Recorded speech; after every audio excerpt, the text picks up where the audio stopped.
The idea of what constitutes a great piece of work in radio is no different from any other category. We were looking for three things, and that's a brilliant original idea that's strategically relevant and flawlessly executed.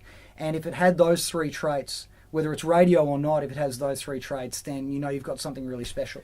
This year in the radio category we had Dumb Ways to Die, which everybody I think worldwide now seems to be familiar with. So we had a great benchmark to compare ourselves to. But we also had some really clever spots that were entered in the areas of innovation in radio, and just some beautiful, I guess you'd call them standard radio spots, just 45-second spots that were really well written, very funny, and had great strategic relevance. Some of the traits that we've seen coming in this year, some good, some bad. The first one would be overwriting.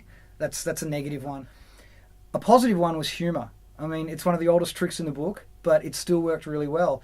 The spots that used humour and timing and took a breath to pause and sit with the audience for a moment, they really stood out.